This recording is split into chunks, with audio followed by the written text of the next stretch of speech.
Buffmetal back with another video. What is going on, guys? The topic of today's rant, it's just as metal to not like bands as it is to like bands. What is going on? So yeah, I've been mulling this over, specifically because one of the bands I'm going to bust out in a moment here, got a couple of records that came in the mail. One of the bands that I did not care for, and I've brought these guys up before. I've been listening to them a ton lately, and I'm obsessed, but I was kind of thinking about the fact that I didn't like them, you know what I mean? And kind of the implications of that, you know? And specifically, this is because I find that in the underground, and I ain't calling nobody out. I ain't saying nothing. I'm just saying it seems like everybody loves everything all the time. Yeah, that's cool. I wish I loved everything. I wish I loved all the metal. And there are still so many bands, man, that I either don't really dig, that just don't click with me, or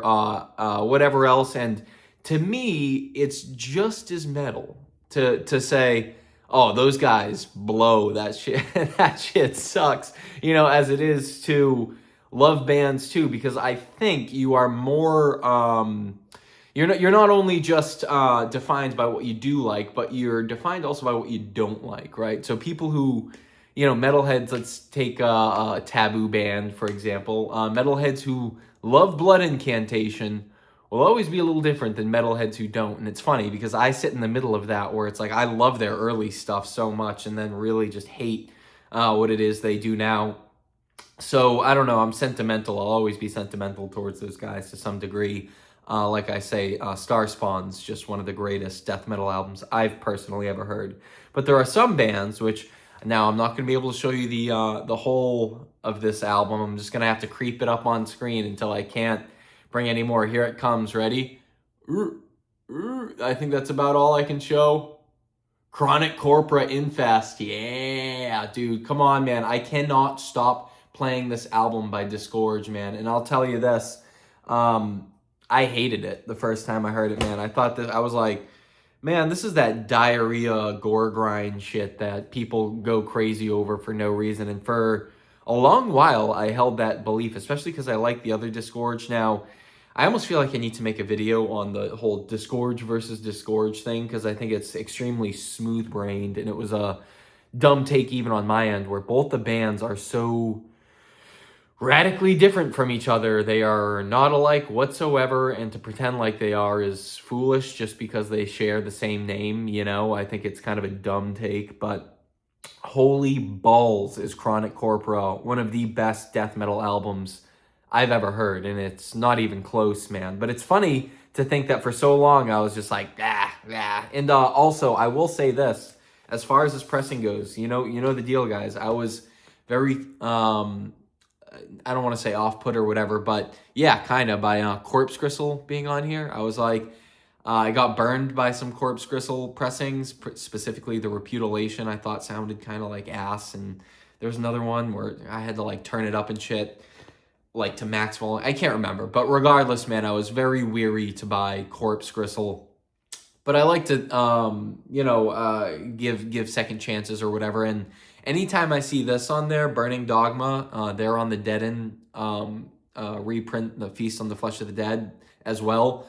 Dude, maybe it's just the team up that kills it, but this sounds amazing. It really does sound great. It's a awesome album. If you've never checked out Disgorge's Chronic Corpora Infest, dude, it's just unreal, and this pressing sounds great. And if you have any apprehension about Corpse Gristle, I think they've redeemed themselves in my eyes, and that this one is my final, like, okay, I'll buy from you guys again.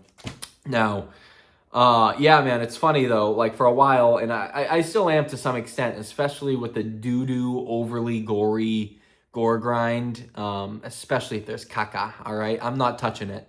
It's really not my thing. I don't understand how some people see doo-doo all over an album cover, and it's like, they feel like they just want to dive in.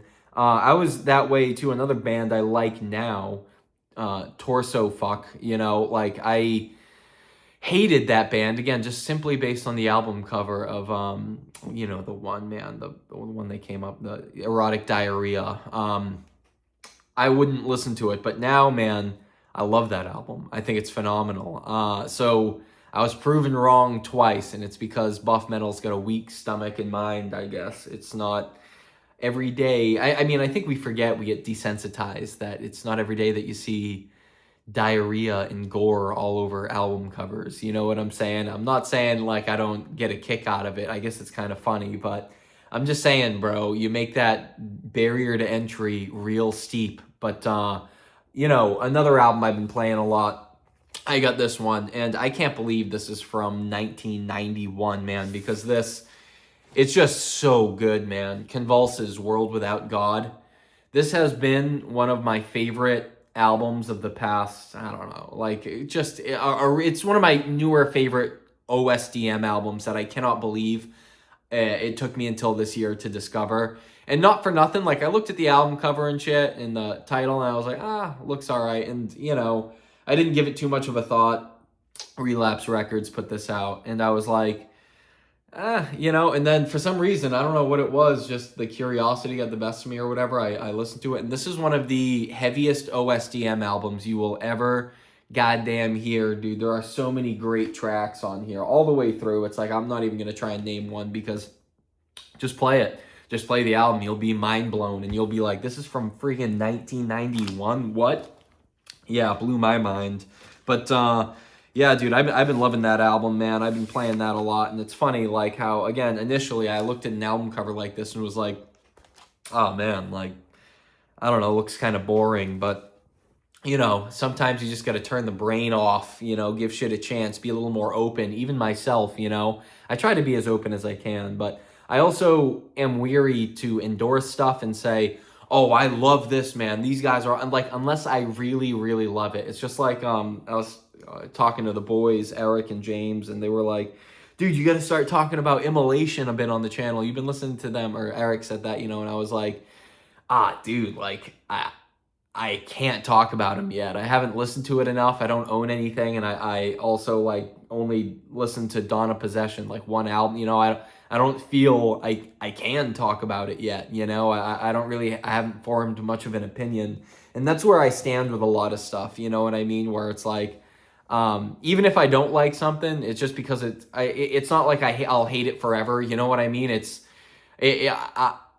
just hasn't clicked with me yet, you know. Now something that's always clicked with me, you know, and I've loved this album for a long time. It's funny, I almost bought a copy of this from Japan a couple years back, because I was like, I need that goddamn album, but finally it has been repressed. Pharmacist, medical renditions of grinding decomposition. It's a 10, man. This is one of the most classic, you know, Carcass clone albums that there ever was. It's just phenomenal, man. They do not make it as good as this, like, hardly ever. You know, every song on here is great. There is no dull moment on this entire album. I think the Carcass worship is a little heavier on this one than it is on following Pharmacist albums, but that's not a bad thing to me, man. I love it. Nice, gory, you know, and as usual, like, what do I really have to say about this? Hell's pressed it. Sounds amazing, and it's a blast to listen to. I am so stoked to finally own this, man, and anything, you know, Carcass adjacent and stuff, I'm pretty much, the Carcass worship stuff, I'm always usually in for, you know. I'd love to add more shit to my Carcass worship. I keep calling it my gore grind section, you know. I'm always looking to up that, but, you know, oh, goddamn, this long hair, bro, this shit gets itchy, man. Let me tell you, bro. This is the first time in my life where I'm not in some kind of military shit or program. Even when I was a kid, man, I was in military programs and was always shaving my hair. So I'm not used to having this long-ass shit up top. And let me tell you, it's interesting. Anyways, that's it. That's all I got to say for today. What bands don't click with you? Let me know down below. You know, what bands did you come around to? Are there any that you were like, the hell with them, but then one day you were like, oh, I finally get it, you know? Remember, it's just as metal to not like shit and to talk shit, you know, and if people can't handle that, then that's on them. Sorry. Ow.